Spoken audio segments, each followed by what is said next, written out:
Sveiki. Šiandien minime mokytojos tautodailininkės lietuviškų tradicijų puoselėtojos Janinos Uginčienės 100-asias gimimo metines.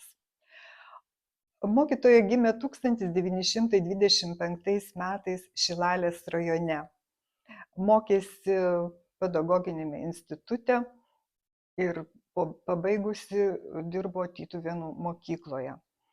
Po 8 metų darbo Tytuvėnuose ji su vyru atvyko gyventi į Plungę.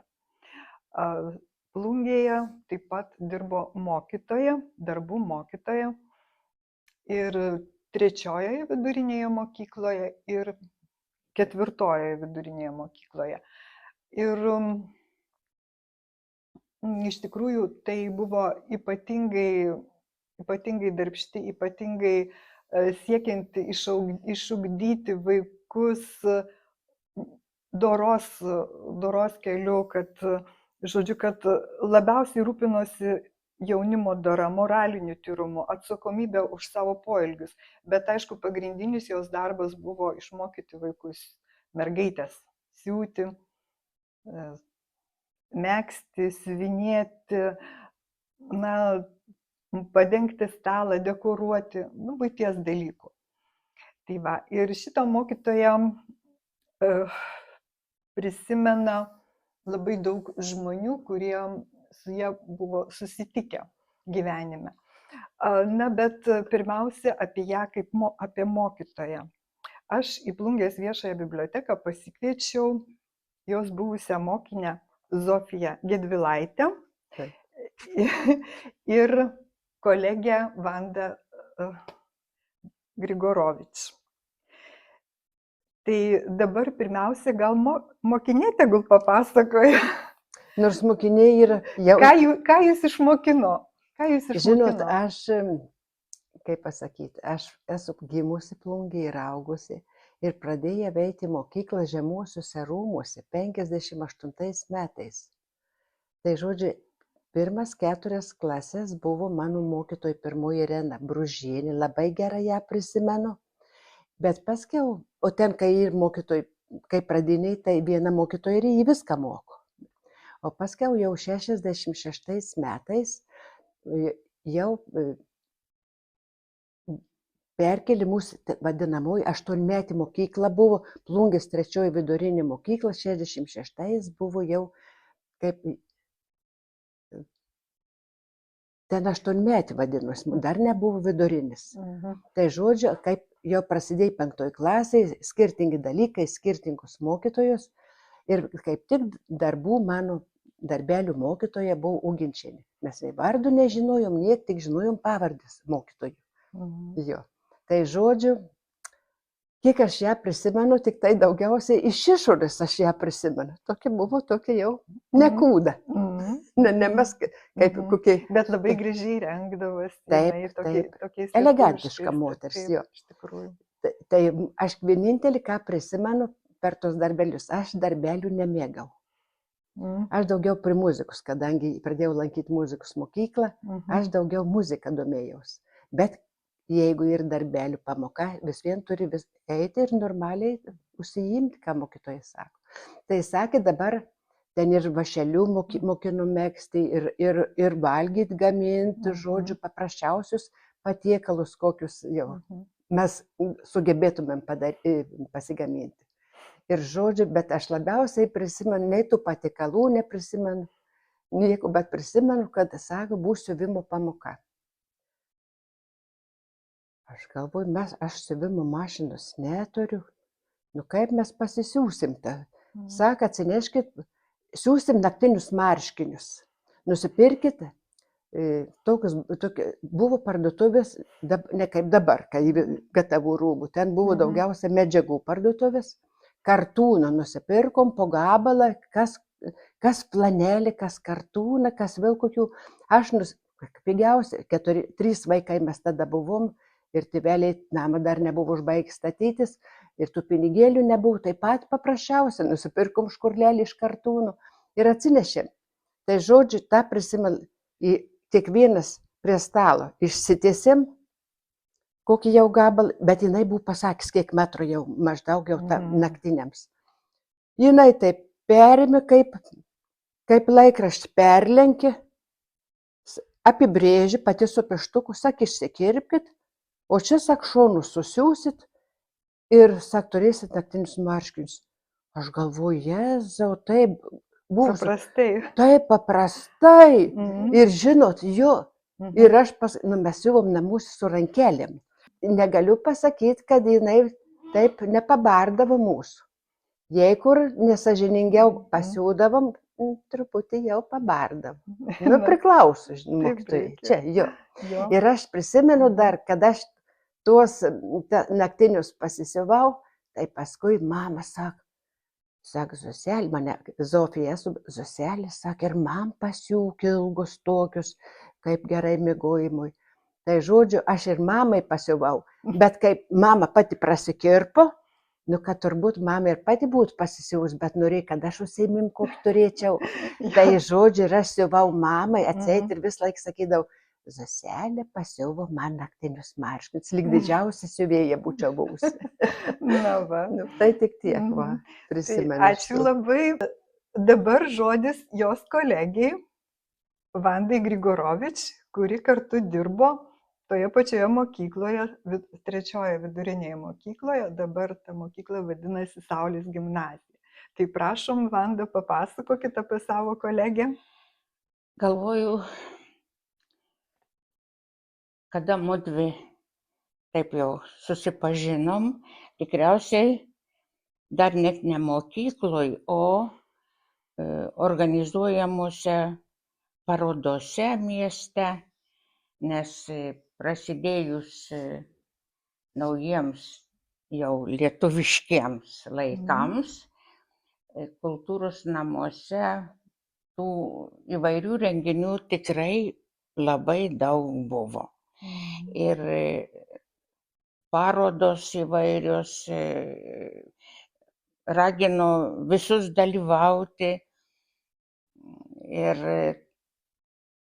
tai visada lankydavaus ir susitikdavom.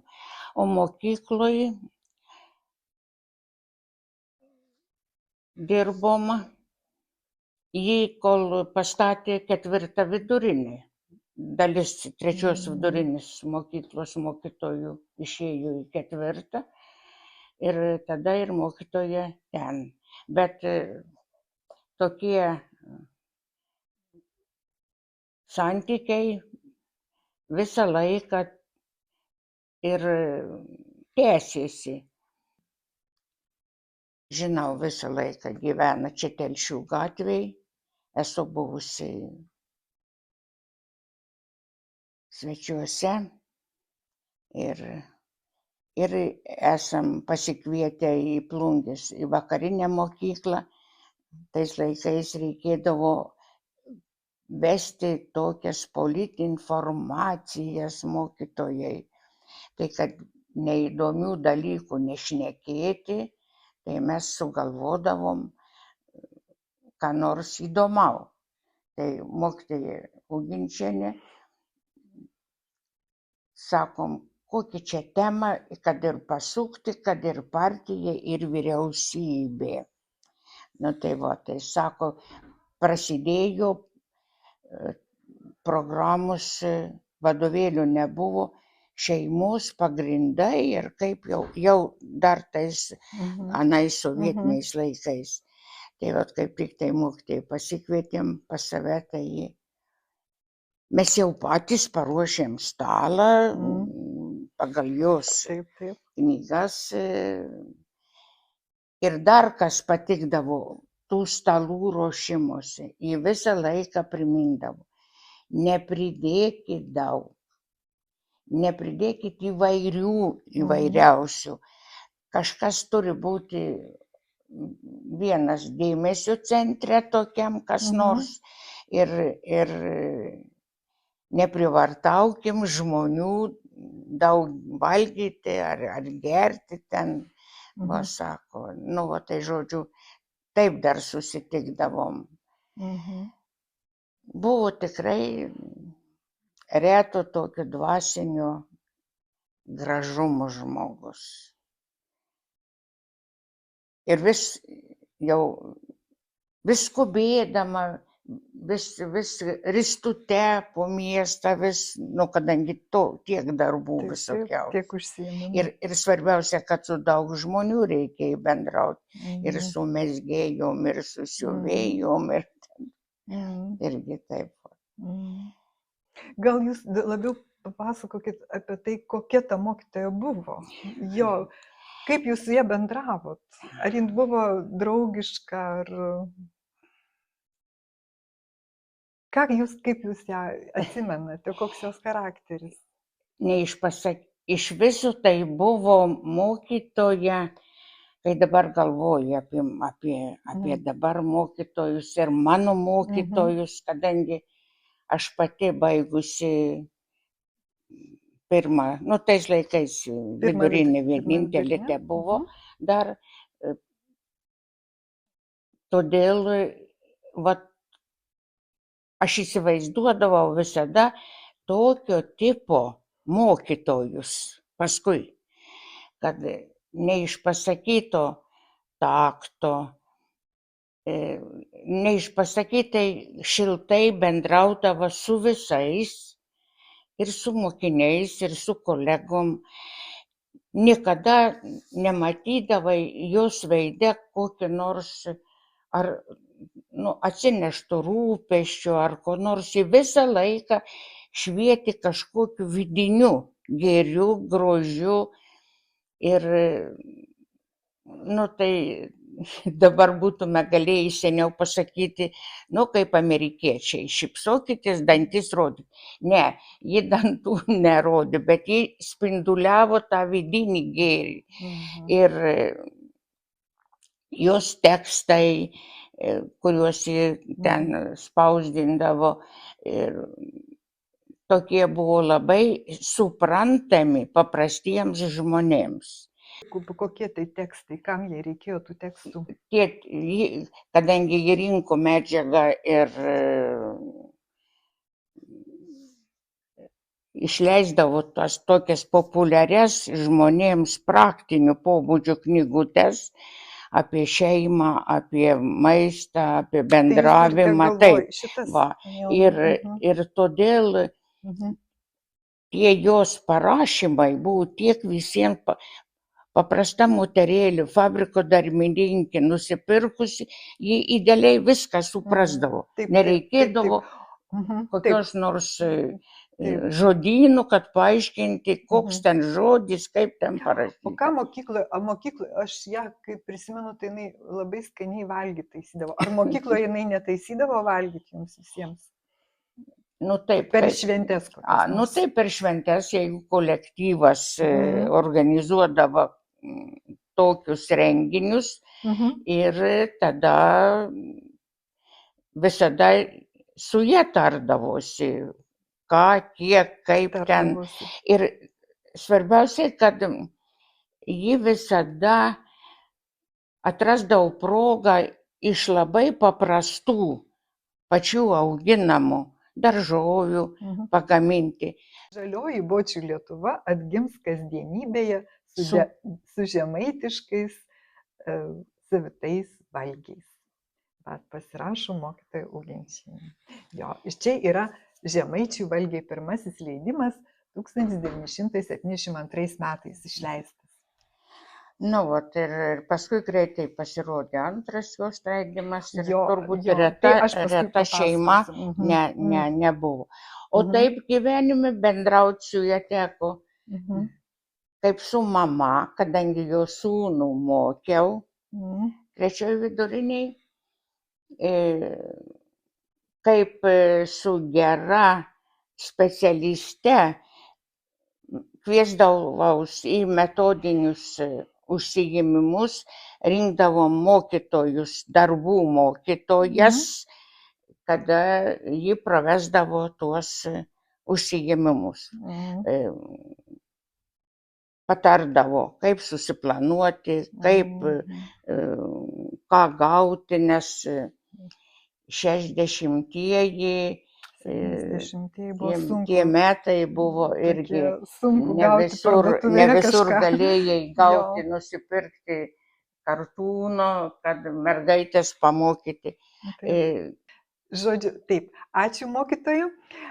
Dabar aš papasakosiu, kaip aš prisimenu. Nes aš irgi turėjau, aš tada dar buvau jauna, tik neseniai atėjusi dirbti į biblioteką. Aš ją prisimenu jau dirbančią Plungės kultūros centre. Ten jinai pradėjo dirbti, kai išėjo pensiją išėjo į pensiją ir pradėjo dirbti kultūros centre. Ir 15 metų išdirbo.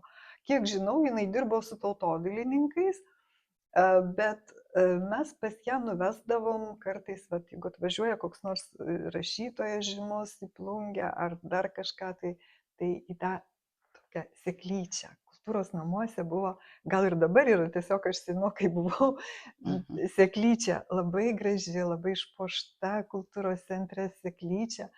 Ir toje seklyčioje ten viskas labai su lietuviškom tradicijom, visas tos dekoracijos, jinai paruošdavo labai gražius stalus. Ir tas stalą, aišku, ant to stalo būdavo lietuviški tradiciniai patiekalai, kurie, manau, kad tikrai buvo skanūs, bet labiausiai įsiminė dekoracijos. Ir tas mokytojos, tas toksai atidumas kiekvienam. Ne vien tik tai, kad jeigu čia žymus žmogus, tai jam didesnis dėmesys, o jeigu tu ten kas nors paprastesnis, tai ne, žinokit, jinai su visais buvo labai labai atidi, labai maloni moteris. Ir aš atsimenu, kai vieną kartą prie jo stalo tenais, mane nustebino toks dalykas, na, žinot, anksčiau nelabai gal ir žinojau, aš ten kaip ten kas dekoruojama, žinojau, kad petražolėm dekoruoja ten valgius, bet žiūriu, tokių Jeronimo šakelių. Tai aš Jeronimą, na, gal ir dauguma Jeronimo mes turime kaip gėlę, bet kad jie dekoruoti maistą, tai man buvo tokia, nu, nežinau, tokia labai, o kaip suprasti. Ir aš jos ir klausiu, sakau, o tai ką, šitą Jeronimą galima valgyti? Sako, tai aišku, sako, jeigu nenusinuodysi tu nuo to Jeronimo, bet tikrai čia nenusinuodysi, gali valgyti, bet ar tau skanu, tai čia jau kitas reikalas, bet svarbiausia, kad tai yra dekoracija graži. Tai ir nebūtinai petražolėm galima dekoruoti ir kitais dalykais. Tai o daugiau, ką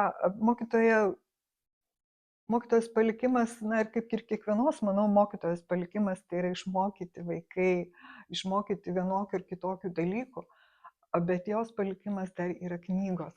16 yra išleistų knygų. Kai kurios knygos yra pakartotinai leistos. Pavyzdžiui, dabar jau mūsų jau pristatyta knyga, kurią banda turi, tai Žemaičių, dar kartą parodysiu, Žemaičių valgiai. Čia yra 72 metų pirmasis leidimas.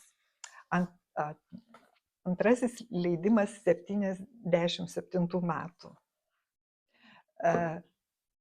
O trečiasis leidimas yra 91, jau Laisvoji Lietuvoje išleido tą pakartotiną. Tai reikia suprasti, kaip buvo svarbios tais laikais, ne tiek jau daug tų matyt knygų. Čia yra tokie tradiciniai, paprasti ir labai skanūs žemaitiški valgiai. Ir tais pačiais metais išeina dar ir lenkų kalba Kuchnia Žmucka. Jeigu gerai perskaičiau, Kuchnia Žmucka. Paskui knyga yra Močiutės vaišės. Tai Močiutės vaišės irgi išėjo rusų kalba, dar viena knyga išėjo, bet žiūrėjau, leista Minske, bet mes jos neturim. Rusiškai išvertė tada. Na, o daugiau, tai ir, pavyzdžiui, dabar jau kaip nieko naujo, nes, kad, žodžiu, tai daro patiekalus, šiais laikais, tai patiekalai vasarai, pavasariui, žiemai, rudeniui. Tai jau 95 metais Uginčienė irgi, žodžiu, Lietuva prie balto stalo vasarą, Lietuva prie balto stalo žiemą, patiekalai skirti sezonams. Tai čia daugiausiai žemaitiški patiekalai, bet vat tokią vieną didelę knygą, labai gražią, spalvotą, su tokiom visokiom iliustracijom, na, iš tos pačios seklyčios mano minėtos stalai, dekoracijos. Tai išleido apie visos Lietuvos maistą. Jis surinko patiekalus, klausinėjo žmonės, žodžiu, kas kaip ką valgo ir išleido tokią knygą Viešnagės senolių pastogėje. Tai irgi lietuviški patiekalai, senesni, bet čia jau iš visos Lietuvos.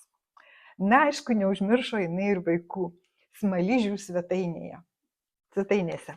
Smaližių svetainėse, tai knygutė, žinokit, aišku, vaikiški skanūs saldūs patiekaliukai, nesudėtingi, bet kokie pavadinimai, pavyzdžiui, nykštukų bobutė pavadinimas vieno patiekalo, saldainiai ežiukai arba nykštukų kasneliai, vat, kokie pavadinimai, mišrainė smaližius, žodžiu, salotos gelsvutės, kiškių piramidės, tokie, jeigu vaikai mėgsta gaminti, tai šitą knygą turėdami jie, žodžiu, tikrai vien dėl to gražaus pavadinimo gali būti suinteresuoti kažką tai tokio pasigaminti. O kokios tos kitos knygos? Na, pavyzdžiui, ką sukrauti kraičių skrynion. Sakysit, čia, žinai, jau dabar jau kaip ir nebeaktualu, gal, žinai, niekam čia tų kraičių nebereikia, bet nebūtinai. Šitą knygą, kai rašė, gal dar buvo biškiai aktualu, nežinau, kaip ten buvo, bet tai yra kaip toks, neoficialus vadovėlis mergaitai išmokti siūti, mergaitai išmokti nerti, megzti, žodžiu, papuošti stalą. Čia visokių iliustracijų, visokių brėžinių, ką, žodžiu, netgi kokį paveikslėlį pasidaryti, jeigu kam patinka, drabužėlį pasisiūti. Tai tiesiog, irgi, tai čia nebūtinai, kad jau čia ne kraičiui tik, bet jeigu kas mėgsta, gali ir dabar šitą knygutę naudotis.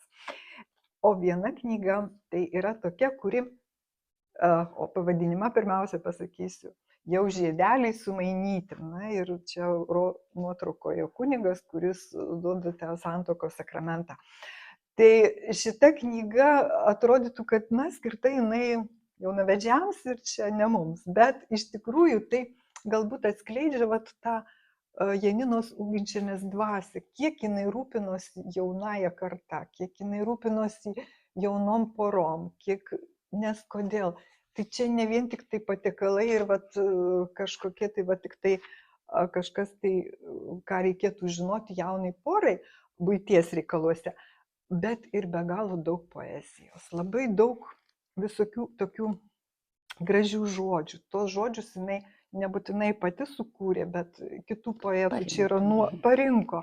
Žodžiu, čia yra posmai ir, žodžiu, ir Janinos Degutytės, ir žodžiu, visokių tokių žodžių ir, dabar žiūriu, kurie čia.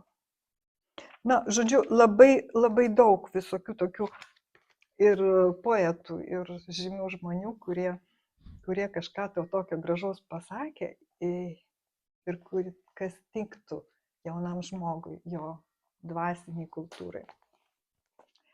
Tai va, dar viena knyga, kuri jau visai nesu patiekalais ir nesu buitim susijusi, tas, kad Janina, reikėtų dar pasakyti prieš tai, kad buvo ir visuomenininkė.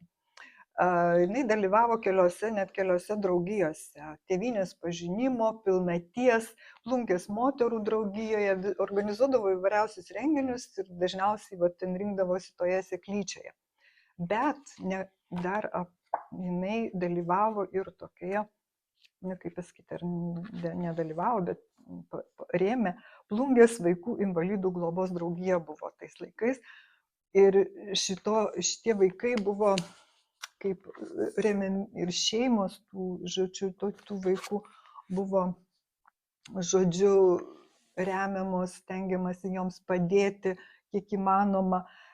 O mokytoja išleido knygą, apklausinėjo žmonės, parašė tokių jautrių, labai gražių istorijų apie tas šeimas, eilėraščių prirašė.